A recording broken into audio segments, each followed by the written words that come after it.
ಹ, ಆತ್ಮೀಯ ಸೋದರ ಸೋದರಿಯರೇ, ಓಂಕಾರದೊಂದಿಗೆ ಪ್ರಾರಂಭ ಮಾಡೋಣ.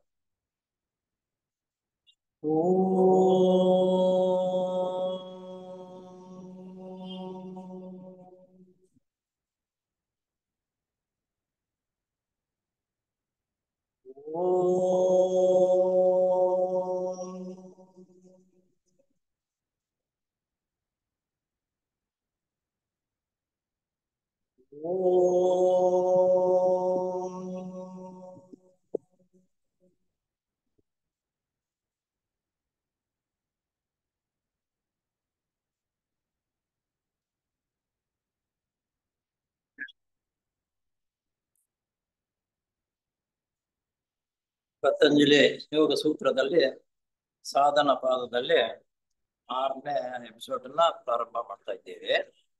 ಇದರಲ್ಲಿ ಬರ್ತಕ್ಕಂತಹದ್ದು ನಿನ್ನೆ ವಾರ 18, 19ನೇ ಸೂತ್ರದ ಬಗ್ಗೆ ಪ್ರಸ್ತಾಪ ಮಾಡೋಣ ಅಂತ ಹೇಳಿ ಅಲ್ಲಿಗೆ ನಿಲ್ಲಿಸಿದ್ವು. ಅದರ ಬಗ್ಗೆ ಇಲ್ಲಿ ಪ್ರಕಾಶ ಕ್ರಿಯಾಶೀಲಂ ಭೂತೇಂದ್ರಮಾತ್ಮಕಂ ಭೋಗಾರ್ಪಣಯ ದೃಶ್ಯಂ.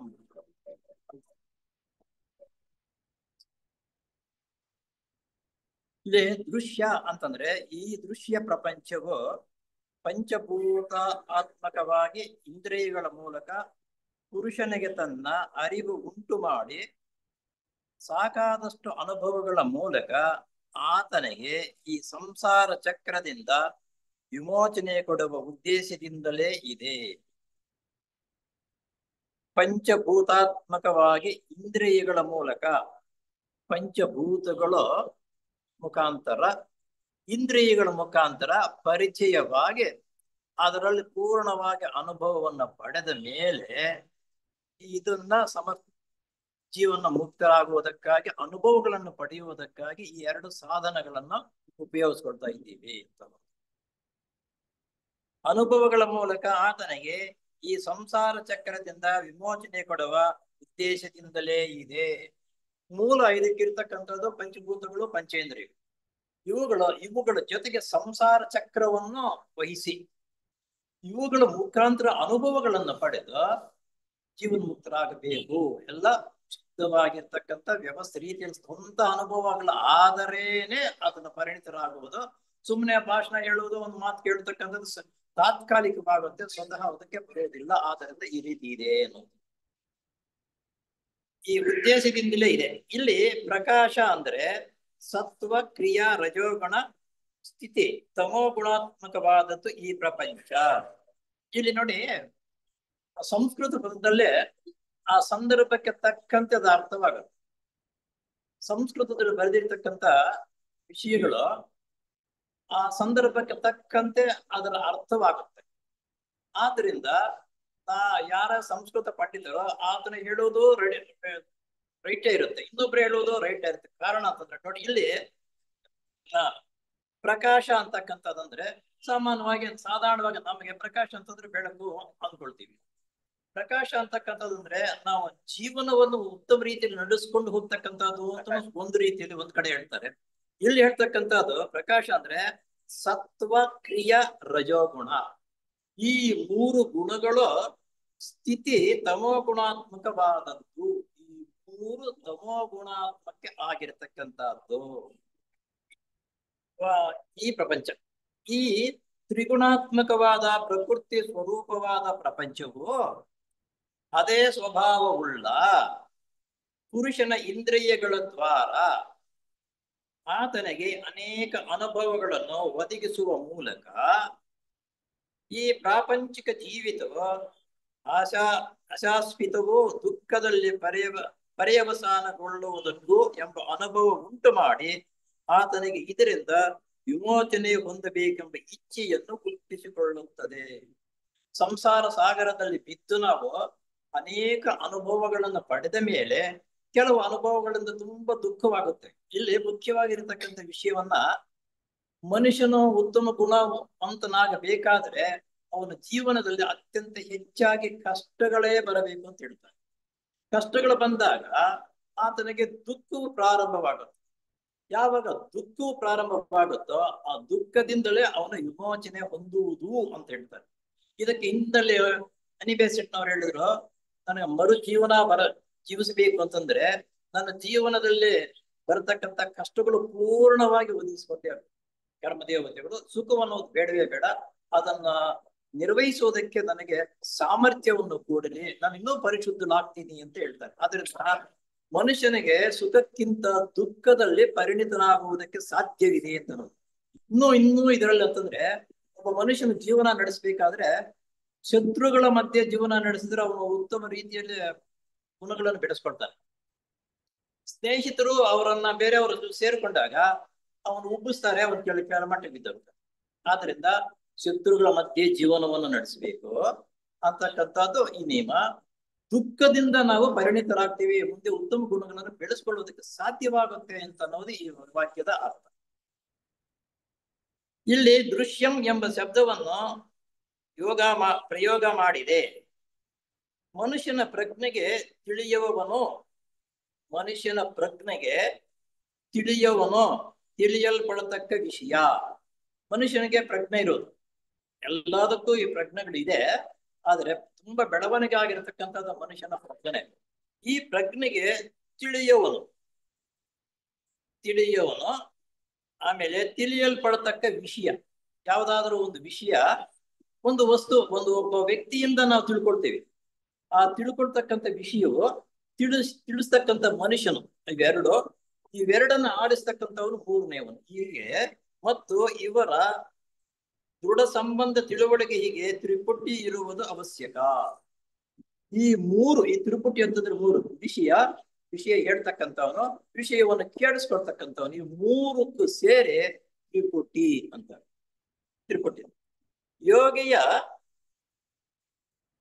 ತನ್ನ ಸಾಧನೆಯ ಮೂಲಕ ಯಾವ ದೇಹವನ್ನು ಮನುಷ್ಯನು ಪ್ರಜ್ಞೆಯಿಂದ ಯಾವ ದೇಹವನ್ನು ಪ್ರತ್ಯೇಕಿಸಬಲ್ಲನೋ ಅಂಥವುಗಳಿಗೆಲ್ಲ ವಿಷಯ ವರ್ಗಕ್ಕೆ ಸೇರಿಕೊಳ್ಳುತ್ತೇವೆ. ಇಲ್ಲಿ ದೇಹಗಳು ಅಂದ್ರು. ಇದೇನಪ್ಪ ದೇಹಗಳು ಅಂತಂದ್ರೆ, ನಮ್ಗೆ ಒಂದೇ ಅಲ್ವಾ ದೇಹ ಕಾಣಿಸ್ತಾ ಇರುತ್ತೆ, ಅನೇಕರಿಗೆ ಅನುಮಾನ ಬರುತ್ತೆ. ಆದರೆ ಥಿಯಾಸಫಿ ತತ್ವವನ್ನು ಅರ್ಥ ಮಾಡ್ಕೊಂಡಿರ್ತಕ್ಕಂಥ ವ್ಯಕ್ತಿಗಳಿಗೆ ದೇಹಗಳು ಅಂತಂದ್ರೆ, ದೇಹಗಳು ಇದೊಂದೇ ಅಲ್ಲ, ಇದ್ರ ಜೊತೆಯಲ್ಲಿ ಇರ್ತಕ್ಕಂಥ ದೇಹಗಳು ಇವೆ. ಆಯಾ ದೇಹಕ್ಕೆ, ಆ ಸಮಯಕ್ಕೆ ಮತ್ತು ಆ ಲೋಕಕ್ಕೆ ತಕ್ಕಂತೆ ಪರಿವರ್ತನೆ ಹೊಂದತಕ್ಕಂಥ ಸಾಮರ್ಥ್ಯವನ್ನು ಬೆಳೆಸಿಕೊಳ್ಳಬೇಕು. ಆದುದರಿಂದ ಈ ದೃಶ್ಯ, ದ್ರಷ್ಟಾರ ನೋಡಲ್ಪಡುವ ವಿಷಯ ಮತ್ತು ನೋಡುವವನು, ಈ ಎರಡೂ ತಿಳುವಳಿಕೆ ಅವಶ್ಯಕ. ದ್ರಷ್ಟ ಅಂತಂದ್ರೆ ನೋಡ್ತಕ್ಕಂಥವನು, ದ್ರಷ್ಟ ಅಂತಂದ್ರೆ ಹಿಂದೂ ಸಂಸ್ಕೃತ ಪದದಲ್ಲಿ ನೋಡ್ತಕ್ಕಂಥವನು, ನೋಡುವನು, ವಿಷಯ, ವ್ಯಕ್ತಿ. ಇವು ಮೂರು ಅವಶ್ಯಕ. ಇವು ಯಾವ್ದಾದ್ರೂ ಒಂದು ವಿಷಯ ಈ ಮೂರೂ ತ್ರಿಪುಟಿಯನ್ನು ಅವಶ್ಯಕವಾಗಿದೆ. ಈ ಮೂಲಕ ಸಂಸರಣ ಎಂದರೆ ಜೀವಾತ್ಮನಲ್ಲಿರುವ ದೈವಿಕ ಶಕ್ತಿ ವಿಶೇಷಗಳು. ಜೀವಾತ್ಮನಲ್ಲಿ ಇವು ದೈವಿಕವಾಗಿರತಕ್ಕಂಥ ವಿಶೇಷ ಶಕ್ತಿಗಳಿವೆ, ಬೆಳೆಯುವುದಕ್ಕೂ ಅತ್ಯವಶ್ಯಕ. ಈ ತ್ರಿಪುಟಿಗಳಿಂದಲೇ ಮನುಷ್ಯನಲ್ಲಿರ್ತಕ್ಕಂಥ ದೈವಿ ಶಕ್ತಿಯು ಬೆಳವಣಿಗೆ ಆಗುವುದಕ್ಕೆ ಮೂಲ ಕಾರಣ. ತ್ರಿಗುಣಾತ್ಮಕವಾದದ್ದು ಈ ಪ್ರಪಂಚ ತ್ರಿಗುಣಾತ್ಮಕ ಅಂದ್ರೆ ಮೂರು ಇದರಿಂದ ಪ್ರಪಂಚವು ಆಗಿದೆ. ಎಂದರೆ ಮೂರು ಗುಣಗಳು. ಆ ಮೂರು ಗುಣಗಳು ಯಾವುವಂದ್ರೆ ಸತ್ವ, ರಜಸ್ಸು, ತಮೋಗುಣ. ಇವುಗಳ ಪರಸ್ಪರ ಪರಿಣಾಮ ರೂಪವಾದ ಪ್ರಕ್ರಿಯೆ ದೇಶ ಕಾಲಕ್ಕೆ ಒಳಪಟ್ಟಿರುವುದು. ಒಂದು ದೇಶ ಕಾಲ ಇವಕ್ಕೆ ಪರಿಣಾಮವಾಗಿ ಕೆಲಸ ಮಾಡುತ್ತದೆ. ಯಾವುದು? ಈ ತ್ರಿಪುಟಿಗಳು: ಸತ್ವಗುಣ, ರಜೋಗುಣ, ತಮೋಗುಣ. ಈ ಮೂರು ಗುಣಗಳಿಂದಲೇ ಪ್ರಪಂಚವು ನಿರ್ಮಿತವಾಗಿರುವುದು. ತ್ರಿಗುಣಾತೀತನಾಗಬೇಕು. ಯಾವುದು ಮೂರು ಗುಣಗಳಲ್ಲಿ ಒಂದೇ ಸರಿಸಮಾನವಾಗಿರ್ತಕ್ಕಂಥ ಸಾಮರ್ಥ್ಯವನ್ನು ಬೆಳೆಸಿಕೊಂಡಾಗ ಆತನ ತ್ರಿಗುಣಾತೀತನಾಗ್ತಾನೆ. ಇದ್ರ ಬಗ್ಗೆ ಭಗವದ್ಗೀತೆಯಲ್ಲಿ ಬಹಳ ಇದೆ.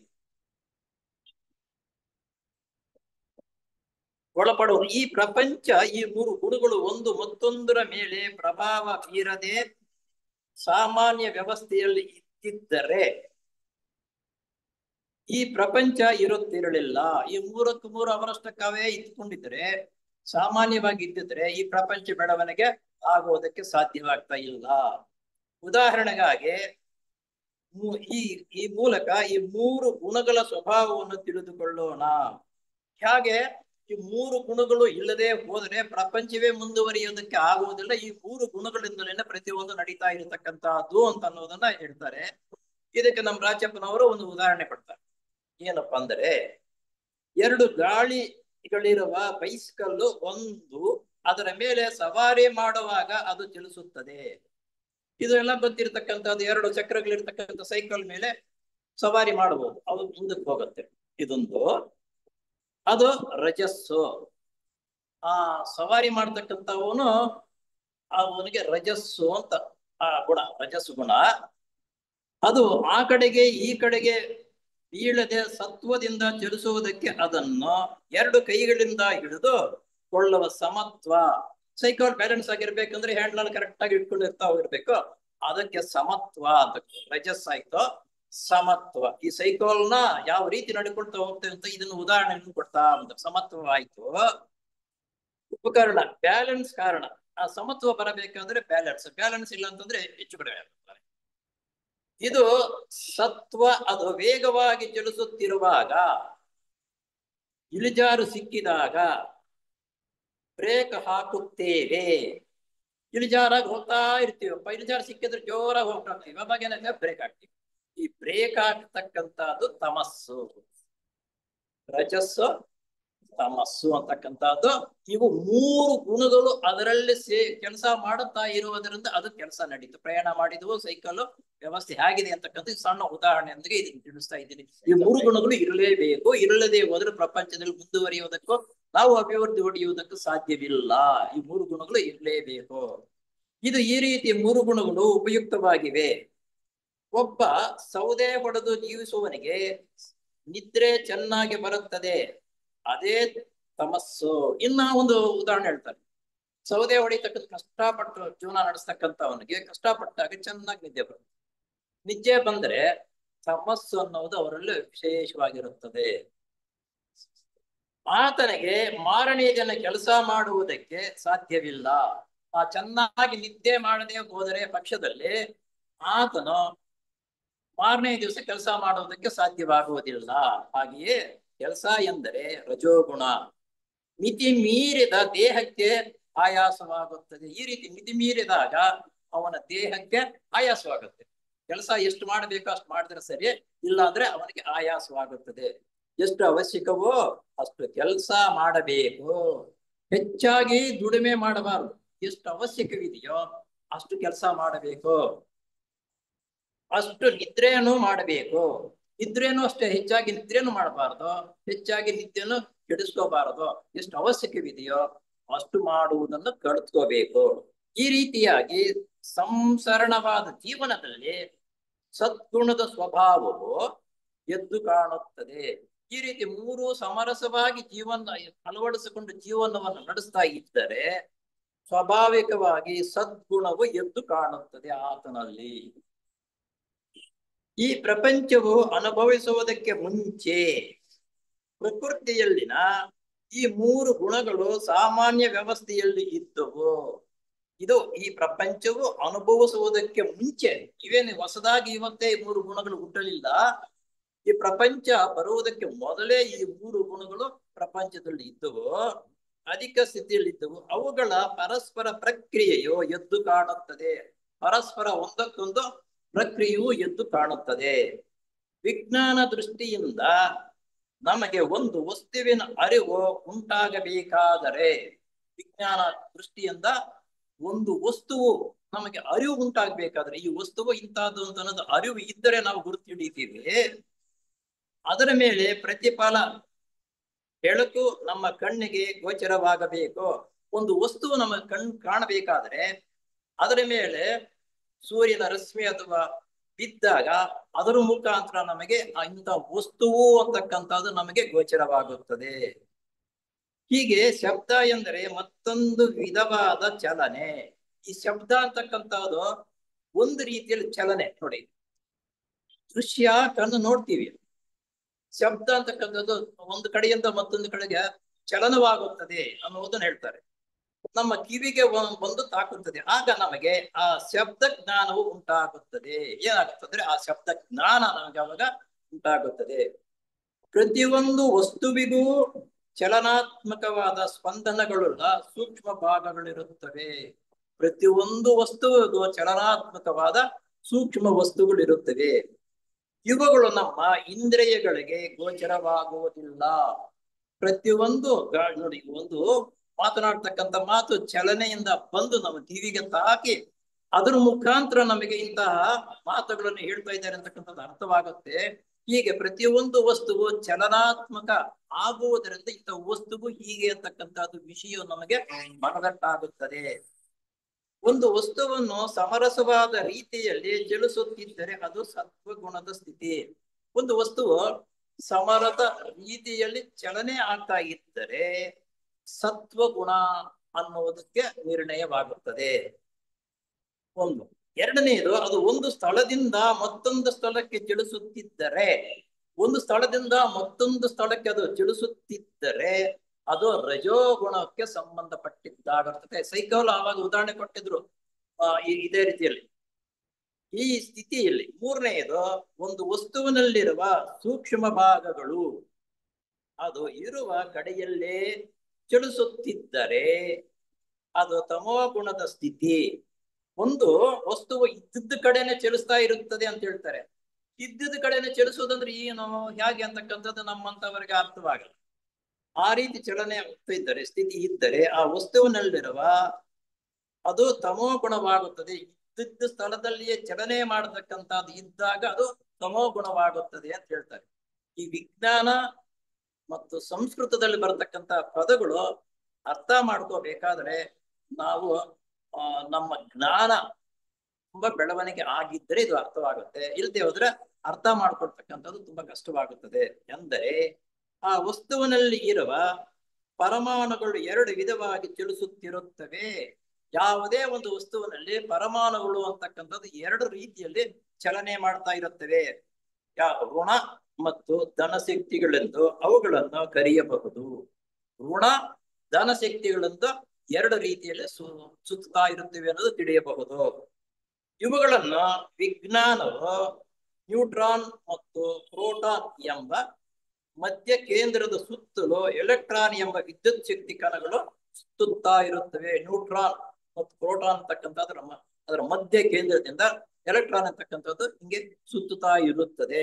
ಪ್ರತಿಯೊಂದರಲ್ಲೂ ಸುತ್ತುತ್ತಾ ಇರುತ್ತೆ ಇದೆ ಅನ್ನೋದು ನಮಗೆ ಈ ನಡುವೆ ಗೊತ್ತಾಯ್ತು, ಹೊರದು ಮೊದಲು ಗೊತ್ತಾಗ್ತಾ ಇರಲಿಲ್ಲ. ಇದನ್ನೇ ಪರಮಾಣು ಎಂಬುದಾಗಿ ತಿಳಿಯಬೇಕು. ಆ ಶಕ್ತಿಯೇ ಪರಮಾಣು. ಈ ಪರಮಾಣು ಶಕ್ತಿಯನ್ನು ಉಪಯೋಗಿಸ್ಕೊಂಡು ಆಟಂ ಬಾಂಬ್ ತಯಾರು ಮಾಡಿ ದೇಶಗಳನ್ನೇ ಸುಟ್ಟತಕ್ಕಂಥ ಸಾಮರ್ಥ್ಯ ಶಕ್ತಿ ಅದರಲ್ಲಿದೆ ಅಂತ ಅನ್ನೋದು ಅರ್ಥವಾಯಿತು. ಅಲ್ಲದೆ ಈಚೆಗೆ ವಿಜ್ಞಾನವು ವಸ್ತುವೆಂಬುದು ಇಲ್ಲವೇ ಇಲ್ಲ. ಅಲ್ಲದೆ ಈಚೆಗೆ ವಿಜ್ಞಾನವು ವಸ್ತುವೆಂಬುದು ಇಲ್ಲವೇ ಇಲ್ಲ, ಎಲ್ಲ ಚೈತನ್ಯವೇ ಎಂದು ತೀರ್ಮಾನಕ್ಕೆ ಬಂದಿರುತ್ತದೆ. ಈ ನಡುವೆ ಚೈತನ್ಯ ಅಂತಕ್ಕಂಥದ್ದು ತೀರ್ಮಾನಕ್ಕೆ ಬರ್ತದೆ. ವಸ್ತು ಅನ್ನೋದು ಯಾವುದೂ ಇಲ್ಲ, ಎಲ್ಲಾ ವಸ್ತುವಿನಲ್ಲಿಯೂ ಚೈತನ್ಯವಿದೆ ಅಂತ ಅನ್ನೋದು ವಿಜ್ಞಾನ ಈಗ ತಿಳಿದು ನಮಗೆಲ್ಲರಿಗೂ ಅರ್ಥವಾಗುವ ರೀತಿಯಲ್ಲಿ ಹೇಳ್ತಾ ಇದೆ. ಪರಮಾತ್ಮನ ಚೈತನ್ಯವು ತಾಂಡವಾಡದ ಸ್ಥಳವೇ ಇಲ್ಲ. ಪರಮಾತ್ಮನ ಚೈತನ್ಯವು ತಾಂಡವಾಡದೇ ಇರ್ತಕ್ಕಂಥ ಸ್ಥಳವೇ ಇಲ್ಲ. ಇದನ್ನ ಈ ಆಧಾರವನ್ನು ಇಟ್ಕೊಂಡು ನಮ್ಮಂತಹ ಜನರಿಗೆ ಅರ್ಥವಾಗಲಂತ ಉದ್ದೇಶದಿಂದ ಈಶ್ವರ ಮತ್ತು ಪಾರ್ವತಿಯನ್ನು ನಾಟ್ಯವಾಡತಕ್ಕಂತ ದೃಶ್ಯವನ್ನು ನಮ್ಮ ಪಿಕ್ಚರ್ಗಳಲ್ಲಿ ತೋರಿಸ್ತಾರೆ. ಇದ್ರ ಏನಪ್ಪಾ ಅಂತಂದ್ರೆ, ಪರಮಾತ್ಮನ ಚೈತನ್ಯವು ತಾಂಡವಾಡದ ಸ್ಥಳವೇ ಇಲ್ಲ. ಆ ತಾಂಡವಾಡ್ತಕ್ಕಂಥ ಸ್ಥಳವೇ ಇಲ್ಲವೇ ಇಲ್ಲ. ಈ ದೃಶ್ಯವು ನಮ್ಗೆ ಅರ್ಥವಾಗಲಿ ಅಂತ ಹೇಳ್ಬಿಟ್ಟು ಪರಮಾತ್ಮ ಅಂತಂದ್ರೆ ಈಶ್ವರ ಮತ್ತು ಪಾರ್ವತಿ ನೃತ್ಯವಾಡ್ತಕ್ಕಂಥದ್ದನ್ನ ನಮ್ಗೆ ತೋರಿಸ್ತಾರೆ. ಎಂದರೆ ನಾಸ್ತಿಕವಾದುವು ತಲೆ ಎತ್ತದಂತೆ ಆಯಿತು.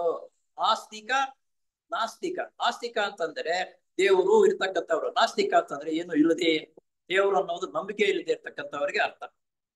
ಈ ತತ್ವವನ್ನೇ ಕೈವಲ್ಯ ಪಾದದ 14ನೇ ಸೂತ್ರವು ಸಹ ಒತ್ತಿ ಹೇಳುತ್ತದೆ.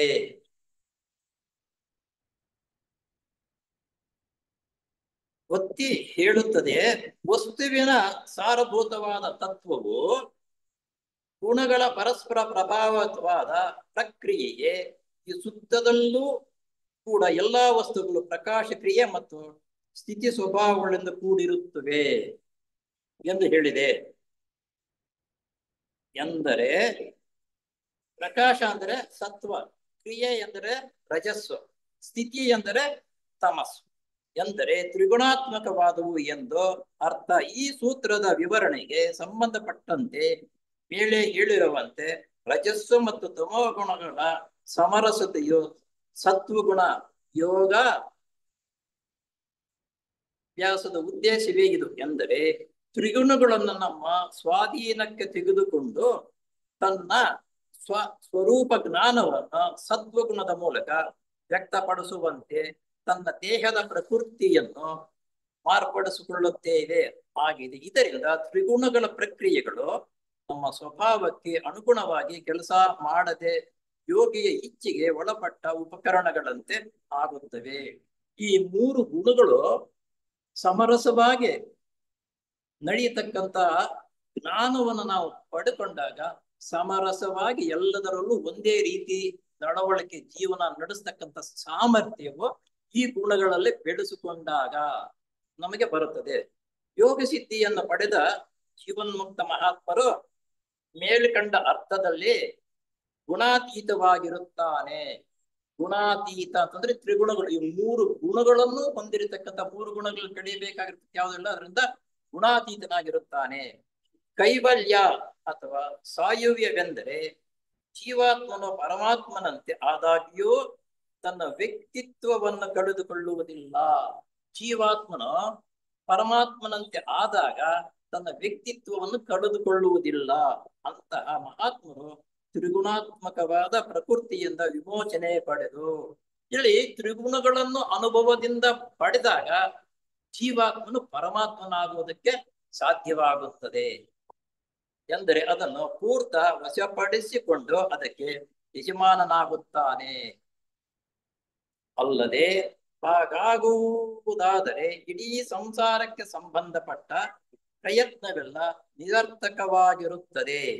ಏಕೆಂದರೆ ಮೊದಲು ಜೀವಾತ್ಮರುಗಳು ಪರಮಾತ್ಮನಲ್ಲಿ ಅವ್ಯಕ್ತವಾಗಿ ಸೇರಿಕೊಂಡಿದ್ದರು. ಪುನಃ ಕಲ್ಪಾಂತರಗಳ ಸಂಸರಣ ಹೊಂದಿ ಅದೇ ಮೊದಲಿನ ಸ್ಥಿತಿಗೆ ಹೋಗಿ ಸೇರಿಕೊಳ್ಳುವುದಾದರೆ ಈ ಸೃಷ್ಟಿ ಕ್ರಮವೆಲ್ಲ ಕೆಲಸಕ್ಕೆ ಬಾರದಂತೆ ಆಗ್ತಾ ಇತ್ತು. ಈಗ ಇಲ್ಲೊಂದು ಅನುಮಾನ ಬರುತ್ತೆ. ಜೀವಾತ್ಮ ಪರಮಾತ್ಮ, ಪರಮಾತ್ಮನಿಂದ ಜೀವಾತ್ಮ ಬಂದಿರತಕ್ಕಂಥದ್ದು, ಹಾಗೆ ನೇರವಾಗಿ ಪರಮಾತ್ಮನಿಗೆ ಸೇರಿಕೊಂಡ್ರೆ ಏನಾಗ್ತಾ ಇತ್ತು, ಯಾಕೆ ಇಷ್ಟೆಲ್ಲ ಸರ್ಕಸ್ ಆಗ್ಬೇಕಾಗಿತ್ತು ಅನ್ನೋದು ನಮಗೆ ಮನಸ್ಸಿಗೆ ಅನ್ವಯಿಸುತ್ತದೆ. ಅದಕ್ಕೆ ಹೇಳ್ತಾರೆ, ಉದಾಹರಣೆಗಾಗಿ ಒಬ್ಬನು ವಾಸಕ್ಕಾಗಿ ಕಷ್ಟಪಟ್ಟು ಮನೆ ಕಟ್ಟು ಕೂಡಲೇ ನೆಲಸಮ ಮಾಡಿದರೆ ನಿಷ್ಪ್ರಯೋಜನವಾಗುತ್ತದೆ. ಒಂದು ವೇಳೆ ಮನೆ ಕಟ್ಬಿಡ್ತೀವಪ್ಪ, ಚೆನ್ನಾಗಿ ಮನೆ ಕಟ್ತೀವಿ, ಆ ಮನೆ ನಂತರ ನೆಲಸಮ ಮಾಡಿಬಿಟ್ರೆ ಏನಾಗುತ್ತೆ? ಏನು ನಿಷ್ಪ್ರಯೋಜನ, ಏನೂ ಆಗಲ್ಲ. ಅದೇ ರೀತಿ ಪರಮಾತ್ಮನಿಂದ ಬಂದಿರತಕ್ಕಂಥ ಜೀವಾತ್ಮನು ಸಂಸಾರ ಬಂಧನದಲ್ಲಿ ಇವೆಲ್ಲವನ್ನು ಸಿಲುಕಿಕೊಂಡು ಅದರ ಅನುಭವಗಳನ್ನು ಪಡೆದಿದ್ದ ಆದ ಮೇಲೆ ಅವನು ಐಕ್ಯವಾದರೆ ಅದಕ್ಕೆ ಒಂದು ಅನುಭವವಾಗುತ್ತೆ. ಮನೆ ಕಟ್ಟು ಮನೆಗೆ ಸಂಸಾರಕ್ಕೆ ಬಂದು ಸಂಸಾರವು ಕೆಲವು ವರ್ಷಗಳು, ಇಷ್ಟು ವರ್ಷಗಳು ಅಂತ ಸಂಸಾರ ಮನೆಯಲ್ಲಿ ಮಾಡಿದಾಗ ಆ ಮನೆ ನಂತರ ಕ್ಷೀಣವಾಗುತ್ತೆ. ಕ್ಷೀಣವಾದರೂ ಸಮೇತ ಅದ್ರ ಮೇಲೆ ನಮಗೆ ಇಷ್ಟು ವರ್ಷ ಸಂಸಾರ ಮಾಡಿದ್ದೀವಿ ಅನ್ನೋದಕ್ಕೆ ಸಾರ್ಥಕವಾಗುತ್ತೆ. ಹಾಗೆ ಪರಮಾತ್ಮನಿಂದ ಬಂದಿರತಕ್ಕಂಥ ಕಿಡಿಯು ಉದ್ದೇಶಪೂರ್ವಕವಾಗಿ ಬೆಳವಣಿಗೆ ಎಲ್ಲ ಆದ ಮೇಲೆ ನಂತರ ಜೀವನ ಮುಕ್ತರಾಗ್ತಕ್ಕಂಥದ್ದರಿಂದ ಈ ರೀತಿ ಉಪಯೋಗವಾಗುತ್ತೆ ಅಂತ ಅನ್ನೋದು ನಮ್ಮ ರಾಜ್ಯಪ್ಪನವರು ಈ ಉದಾಹರಣೆ ಕೊಟ್ಟು ಎಷ್ಟು ಸೊಗಸಾಗಿದೆ ನೋಡಿ. ಮನೆ ಕಟ್ಟಿಬಿಟ್ಟು ತಕ್ಷಣ ಕೆಡವಿದರೆ ಅದರ ಅನುಭವ ಆಗ್ಲಿ ಮತ್ತೊಂದಾಗ್ಲಿ ಏನು ಪ್ರಯೋಜನ ಆಗದಿರ ಆಗುತ್ತದೆ. ಹಾಗೆ ಪರಮಾತ್ಮನಿಂದ ಬಂದಿರತಕ್ಕಂಥ ಕಿಡಿ ಜೀವಾತ್ಮನಲ್ಲಿ ವಾಸ ಮಾಡಿ ಕೆಲವು ದಿವಸ ಅದರ ಅನುಭವಗಳನ್ನು ಪಡೆದು ನಂತರ ಜೀವನ್ಮುಕ್ತನಾದಾಗ ಅದಕ್ಕೆ ತನ್ನ ಬೆಳವಣಿಗೆ ತನ್ನಷ್ಟಕ್ಕೆ ತಾನೇ ಬೆಳೆಸ್ಕೊಳ್ತಾನೆ ಅನ್ನೋದಕ್ಕೆ ಇದು ಉದಾಹರಣೆ. ಮನೆ ಕಟ್ಟಿಬಿಟ್ಟು ತಕ್ಷಣ ಚೆನ್ನಾಗಿ ಮನೆ ಕಟ್ಟಿ ಎಲ್ಲಾ ವ್ಯವಸ್ಥೆ ರೀತಿ ಇಟ್ಟು ಸಂಸಾರ ಬರುವುದಕ್ಕೆ ಮೊದಲೇ ಅದನ್ನ ಕೆಡಿಸಿಬಿಟ್ರೆ ಏನ್ ಪ್ರಯೋಜನವಾಗುತ್ತೆ? ಆ ರೀತಿ ಆಗುತ್ತೆ. ಮನೆಯನ್ನು ಕಟ್ಟು ಸಂಸಾರವನ್ನು ಅದರಲ್ಲಿ ನಡೆಸಿ ಅನುಭವಗಳನ್ನು ಪಡೆದ ಮೇಲೆ ಆ ಮನೆ ಸುಗಮವಾಗಿದೆ ಅಥವಾ ಕಷ್ಟವಾಗಿದೆಯಾ ಅದರಲ್ಲಿ ತೃಪ್ತಿ ಪಡಿತಕ್ಕಂಥ ಸಾಮರ್ಥ್ಯ ನಮಗೆ ಆಗ ಗೊತ್ತಾಗತ್ತೆ, ಹೊರತು ಇಲ್ಲದೆ ಹೋದ್ರೆ ಗೊತ್ತಾಗೋದಿಲ್ಲ. ಅದೇ ರೀತಿ ಪರಮಾತ್ಮನಿಂದ ಬಂದಿರತಕ್ಕಂಥ ನಾವು ಇಲ್ಲಿ ಜೀವನವನ್ನು ನಡೆಸಿ ಅನುಭವಗಳನ್ನು ತ್ರಿಗುಣಗಳು 100 ಗುಣಗಳನ್ನು ಗುಣಾತೀತನಾದ ಮೇಲೆ ಆತನು ಪರಮಾತ್ಮನಾಗ್ತಕ್ಕಂಥ ಸಾಮರ್ಥ್ಯ ಬೆಳೆಸಿಕೊಳ್ತಾನೆ. ಇದನ್ನು ಹಾಗೆ ಮನೆ ಕಟ್ಟಿ ಮನೆಯಲ್ಲಿ ಸಂಸಾರ ಮಾಡಿದ ಮೇಲೆ ಸಂಸಾರಸ್ಥನಾಗ್ತಾನೆ. ಹಾಗೆ ದೇವರಿಂದ ಬಂದಿರತಕ್ಕಂಥ ಪರಮಾತ್ಮನಿಂದ ಬಂದಿರತಕ್ಕಂಥ ಅಂಶವು ಇಲ್ಲಿ ಅನುಭವಗಳನ್ನು ಪಡೆದು ನಂತರ ಪರಮಾತ್ಮನ ಹತ್ರ ಸೇರಿಕೊಳ್ಳುವುದಕ್ಕಾಗಿ ಈ ವ್ಯವಸ್ಥೆ ಎಲ್ಲ ನಡೀತಾ ಇರತಕ್ಕಂಥದ್ದು ಅನ್ನುವುದು ಈ ಉದಾಹರಣೆಗಳಿಂದ ನಮಗೆ ಚೆನ್ನಾಗಿ ಅರ್ಥವಾಗುತ್ತದೆ. ಇಂತಹದನ್ನು ನೋಡಿದವರು ಈತನು ಎಂತಹ ವಿವೇಕಿ ಎಂದು ಟೀಕಿಸುತ್ತಾರೆ.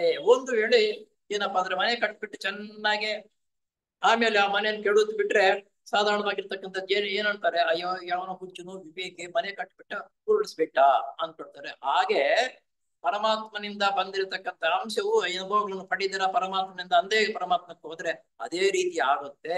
ಆದ್ದರಿಂದ ಈ ತ್ರಿಗುಣಗಳನ್ನು ಇಟ್ಟಿರುವುದು ಇದಕ್ಕಾಗಿ. ನಾವು ಮನೆಯಲ್ಲಿ ಸಂಸಾರ ಮಾಡಿದರೆ ಅನುಭವಗಳನ್ನು ಪಡಿತೇವೋ ಹಾಗೆ ಈ ಭೂಲೋಕದಲ್ಲಿ ತ್ರಿಗುಣಗಳನ್ನು ಜಯಿಸಿದಾಗ ತ್ರಿಗುಣಾತೀತನಾದಾಗ ಪರಮಾತ್ಮನ ಆಗುವುದಕ್ಕಾಗಿ ನಮಗೆ ಚೈತನ್ಯ ಶಕ್ತಿ ಸಾಮರ್ಥ್ಯವು ಬೆಳೆಸಿಕೊಳ್ಳುವುದಕ್ಕಾಗಿ ಈ ತ್ರಿಗುಣಗಳನ್ನು ಪರಮಾತ್ಮ ಇಟ್ಟಿರುವುದು. ಲಯವಾಗುವ ಪಕ್ಷದಲ್ಲಿ ಈಶ್ವರನಿಗೂ ಕೂಡ ಅದೇ ಟೀಕೆಯು ಅನ್ವಯವಾಗುತ್ತಿತ್ತು.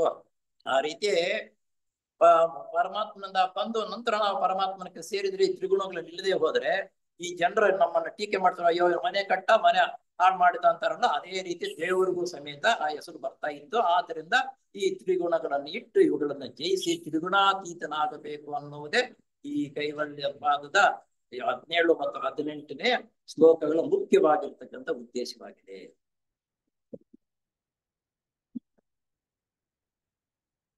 ಇಲ್ಲಿ ಇನ್ನೊಂದು ಶ್ಲೋಕ ಯಾವ್ದಪ್ಪ ಅಂದ್ರೆ 19ನೇ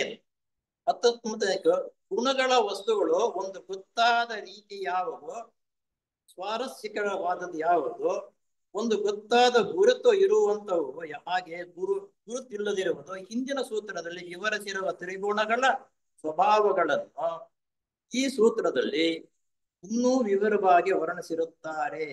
ಸಂಪ್ರಜ್ಞಾತ ಸಮಾಧಿಯ ಅಂದರೆ 4 ವಸ್ತುಗಳಿಗೆ ಹೊಂದಿಕೊಳ್ಳುವಂತೆ ಗುಣಗಳ 4 ಅಂತಸ್ತುಗಳನ್ನು ಈ ಸೂತ್ರದಲ್ಲಿ ವಿವರಿಸಿರುತ್ತಾರೆ.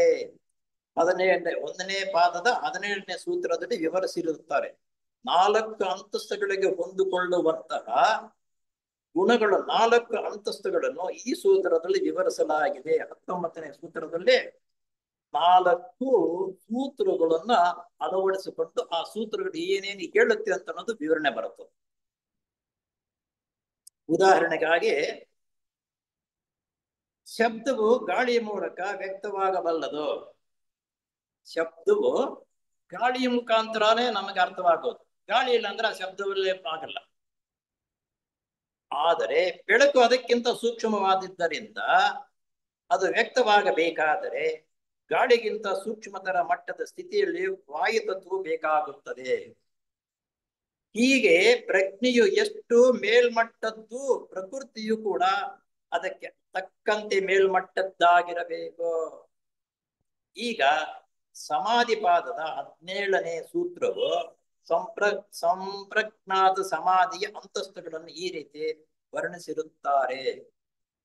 ಸೂತ್ರ 17 1ನೇ ಸಮಾಧಿ ಪಾದ ವಿತರ್ಕ ವಿಚಾರಾನಂದಾತ್ಮಿಕವಾಗಿದ್ದು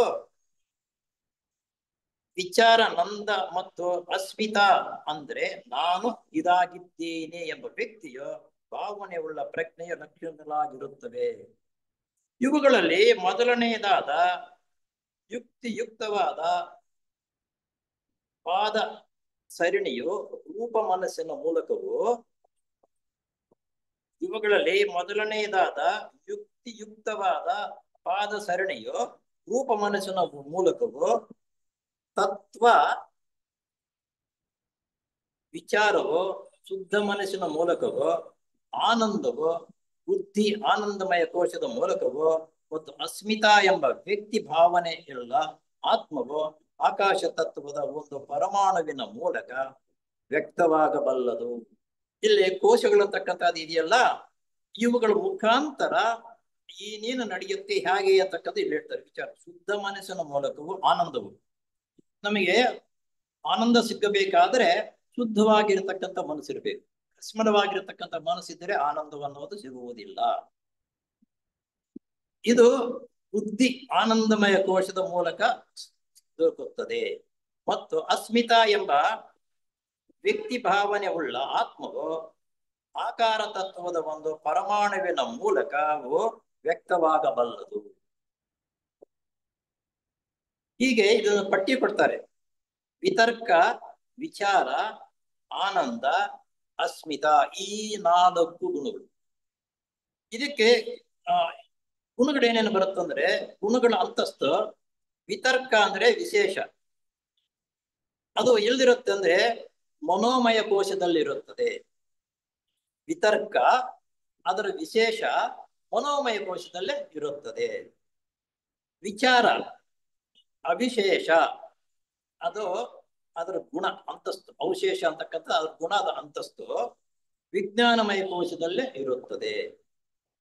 ಆನಂದ ಅಂತಕ್ಕಂಥದ್ದು ಲಿಂಗ, ಆನಂದಮಯ ಕೋಶದಲ್ಲಿ ಇರುತ್ತದೆ. ಅಸ್ಮಿತಾ ಅಲಿಂಗ, ಲಿಂಗ ಅಲಿಂಗ. ಆತ್ಮ ಅಹಂಕಾರ ತತ್ವದಲ್ಲೇ ಇದು ಇರುತ್ತದೆ. ಹೀಗೆ 4 ಯಾವುದು ಅಂದ್ರೆ ವಿತರ್ಕ, ವಿಚಾರ, ಆನಂದ, ಅಸ್ಮಿತಾ. ಇವುಗಳ ಅಂತಸ್ತುಗಳೇನಪ್ಪ ಅಂದರೆ ವಿಶೇಷ, ಅವಿಶೇಷ, ಲಿಂಗ, ಅಲಿಂಗ. ಇದು ಅಂತಸ್ತುಗಳು.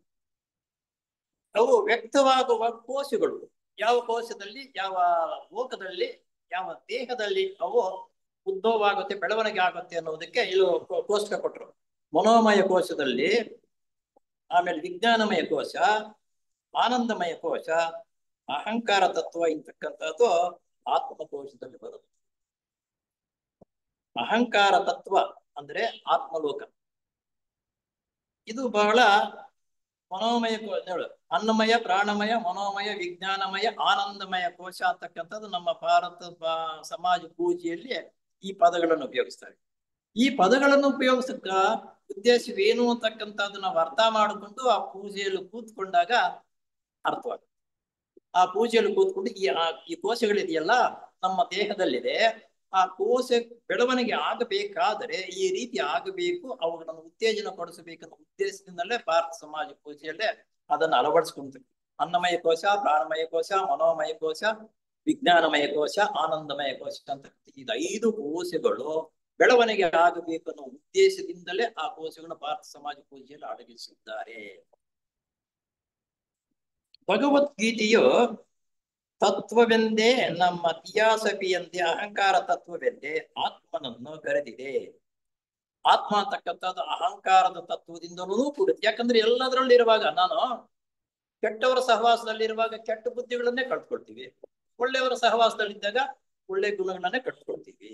ಇಲ್ಲಿ ಪತಂಜಲಿಗಳು ವಿವರಿಸಿರುವ ಪ್ರಕಾರ ಅಸ್ಮಿತಾ, ನಾನು ಇದಾಗಿದ್ದೇನೆ.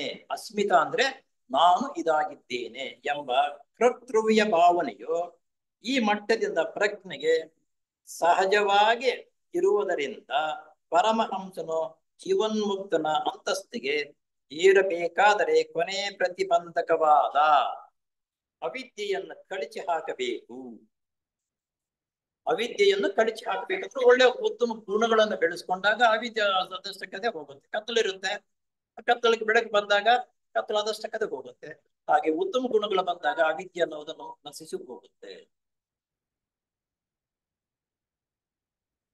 ಎಂಬ ಭಾವನೆಯು ಕನಕದಾಸರದು. ಇಲ್ಲಿಂದ ಕನಕದಾಸರದು ಹೇಳ್ತಾರೆ. ಹೇಳುವುದೇನೆಂದರೆ, ನಾನು ಹೋದರೆ ಹೋದೇನೋ ಎಂಬ ಜೀವನ್ಮುಕ್ತಿ ಪದವಿಗೆ ಎಂದು ಕನಕದಾಸರು ಹೇಳ್ತಾರೆ ಅಂತ ಬಿಟ್ಟರು ಹೇಳ್ತಾರೆ ಕನಕದಾಸರು.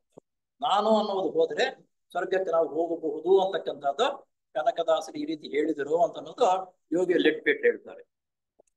ಉನ್ನತ ಮಟ್ಟದಲ್ಲಿ ಹೀಗೆ ಹೇಳುತ್ತಾರೆ, ನನಗೆ ಒಂದು ಸಾರಿ ಬ್ರಹ್ಮಾಂಡಾಧಿಪತಿಗಳ ಸಮಾವೇಶವನ್ನು ದರ್ಶನ ಮಾಡತಕ್ಕಂಥ ಸುಯೋಗವು ಒದಗಿತು. ಯೋಗಿ ಲೆಟ್ಬಿಟ್ರಿಗೆ ಒಂದು ಸಲ ಬ್ರಹ್ಮಾಂಡಾಧಿಪತಿಯನ್ನು ನೋಡತಕ್ಕಂಥ ಸುಯೋಗ ಬಂತಂತೆ. ಎಂತಹ ಸುಯೋಗ! ಯೋಗಿ ಲೆಟ್ಬಿಟ್ರು ಅಂದ್ರೆ ಸಾಧಾರಣವಾಗಿರ್ತಕ್ಕಂಥ ವ್ಯಕ್ತಿ ಅಲ್ಲ. ಆ ಸಂದರ್ಭದಲ್ಲಿ ನನಗೆ ಮತ್ತೊಂದು ಹೊಸ ಜ್ಞಾನದ ಹೊಳೆ ಬಾಯಿತು. ಅಲ್ಲಿ ಹೋದಾಗ ಆ ಆನಂದಮಯವಾಗಿರ್ತಕ್ಕಂಥ ಸಮಾಜವನ್ನು ನೋಡಿದಾಗ ನನಗೆ ಒಂದು ಅದೇನಪ್ಪ ಅಂದರೆ ನಾನು ಅದರವರೆಗೆ ಮಾಡಿದ್ದ ಸೇವಾ ಕಾರ್ಯಗಳು ಎಂದರೆ ಭಾಷಣಗಳು ಮಾಡಿ ಜನರನ್ನ ಸನ್ಮಾರ್ಗಗಳು ಆಗುವಂತೆ ಹುರಿದುಂಬಿಸಿದ್ದು. ಅದೇವರೆಗೂ ನಾನು ನೋಡಿ ದೇಶಾದ್ಯಂತ ಎಲ್ಲಾ ಕಡೆ ಓಡಾಡ್ತಾ ಇದ್ದೀನಿ. ಬೇಕಾದಷ್ಟು ಸೊಸೈಟಿಗಳನ್ನ ಸ್ಥಾಪನೆ ಮಾಡಿದ್ದು ಅವರೇ. ಅವರಷ್ಟು ಸೊಸೈಟಿಗಳು ಸ್ಥಾಪನೆ ಮಾಡಿದ್ರು ಯಾರು ಇಲ್ಲ. ದೇಶ ವಿದೇಶಗಳಿಗೆ ಹೋಗಿ ಸೊಸೈಟಿಗಳು ಸ್ಥಾಪನೆ ಮಾಡಿದ್ದು ನಾನೇ. ಎಲ್ಲಾ ಕಡೆ ಹೋಗಿ ಎಲ್ಲಾ ಭಾಷಣಗಳನ್ನು ಅತ್ಯಂತ ಉತ್ತಮವಾಗಿ ಭಾಷಣಗಳನ್ನು ಮಾಡ್ತಾ ಇರ್ತಕ್ಕಂಥದ್ದು ನಾನೇ ಅಂತಕ್ಕಂಥ ಗರ್ವಾಗಿತ್ತು. ಸೇವಾ ಕಾರ್ಯಗಳು ಎಂದರೆ ಭಾಷಣಗಳನ್ನು ಮಾಡಿ ಜನರನ್ನ ಸನ್ಮಾರ್ಗಗಳಾಗುವಂತೆ ಹುರಿದುಂಬಿಸಿದ್ದು. ಯುವಕರಿಗೆ ಶಿಕ್ಷಣ ಕೊಟ್ಟು ಸನ್ಮಾರ್ಗಾವಲಂಬಿಗಳಾಗುವಂತೆ ಮಾಡಿದರು ಮತ್ತು ಸದ್ಗ್ರಂಥಗಳನ್ನು ಬರೆದು ಜ್ಞಾನ ಪ್ರಸಾರ ಮಾಡಿದ್ದು. ಇಲ್ಲಿ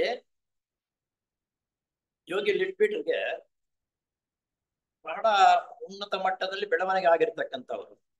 ಅನೇಕ ದೇಶಗಳಿಗೆ ಹೋಗಿ ಅನೇಕ ಲಾಡ್ಜ್ಗಳನ್ನು ಸ್ಥಾಪನೆ ಮಾಡಿ ಅಲ್ಲಿ ಭಾಷಣಗಳನ್ನು ಮಾಡಿ ಅನೇಕ ಜನರನ್ನು ಆಕರ್ಷಣೆ ಮಾಡಿ ಸಮಾಜಕ್ಕೆ ಮೆಂಬರ್ಗಳಾಗಿ ಅದರಂತೆ ಮುನ್ನಡೆಯುವುದಕ್ಕೆ ಮಾರ್ಗದರ್ಶನವನ್ನು ಕೊಡ್ತಾ ಬಂದರು. ಅದರ ಜೊತೆಗೆ ನಮ್ಮ ದೇಶದಲ್ಲಿ ಅಲ್ಲದೆ ಹೋದ್ರು ಬೇರೆ ದೇಶಗಳ ಅಮೆರಿಕ, ರಷ್ಯಾ ಇಂತಹ ಕಡೆಗಳೆಲ್ಲ ಯುವಕ ಯುವತಿಯರಿಗೆ ಪೂರ್ಣವಾಗಿ ಸ್ವತಂತ್ರ ಕೊಡ್ತಾರೆ. ಅಲ್ಲಿ ನಮ್ಮ ತರ ನಿರ್ಬಂಧನಗಳಿಲ್ಲ. ಸ್ವತಂತ್ರ ಕೊಟ್ಟಾಗ ಆ ವಯಸ್ಸಿನ ಪ್ರಭಾವದಿಂದ ಅನೇಕ ಜನರ ಜೀವನ ಹಾಳು ಮಾಡಿಕೊಡ್ತಕ್ಕಂಥ ಅದು ಬೆಳವಣಿಗೆ ಆಗಿರುತ್ತೆ. ಆಗ ಅದನ್ನೆಲ್ಲ ನೋಡಿ ಆ ಯುವಕ ಯುವತಿಯರನ್ನು ಒಂದು ಕಡೆ ಸೇರಿಸಿ ನಮ್ಮ ಜೀವನ ಬಂದ್ರೇನು, ಆ ನಮ್ಮ ಯುವಕರಾಗಿರ್ತಕ್ಕಂಥದ್ದು ಬೆಳವಣಿಗೆ ಚಿಕ್ಕವರಿಂದ ಮಧ್ಯದ ವಯಸ್ಸು, ಆಮೇಲೆ ಗುಂಪು ಯಾವ ರೀತಿ ಬರುತ್ತೆ, ಹಾಗೆ ಯಾವ ಸಂದರ್ಭದಲ್ಲಿ ಯಾವ ವಯಸ್ಸಿನಲ್ಲಿ ನಾವು ಯಾವ ರೀತಿ ಅದನ್ನ ಕಂಟ್ರೋಲ್ ಮಾಡ್ಕೋಬೇಕು, ಇಲ್ಲದೆ ಅವರು ಹೆಚ್ಚು ಕಡಿಮೆ ಆಗ್ತೀವಿ ಅಂತಕ್ಕಂಥ ಬೋಧನೆ ಅವ್ರು ಮಾಡ್ತಾ ಇದ್ದಿದ್ದು. ಒಳ್ಳೆ ಗುಣಗಳನ್ನು ಅಲ್ಲಿ ಕೆಟ್ಟ ಗುಣಗಳೇ ಜಾಸ್ತಿ ಇದ್ದಿದ್ದು, ಅಲ್ಲಿ ತಂತ್ರ ಇತ್ತು. ಈ ಕೆಟ್ಟ ಗುಣಗಳನ್ನ ರಿಮೂವ್ ಮಾಡಿಸಿ ಒಳ್ಳೆಯ ಗುಣಗಳನ್ನು ಬೆಳೆಸಿಕೊಳ್ಳುವುದಕ್ಕಾಗಿ ಯುವಕ ಯುವಕರನ್ನು ಒಂದು ಕಡೆ ಸೇರಿಸಿ ಈ ಗುಣ ನಿಯಮ ವ್ಯವಸ್ಥೆಯನ್ನ ಬೋಧನೆ ಮಾಡ್ತಾ ಇದ್ರು.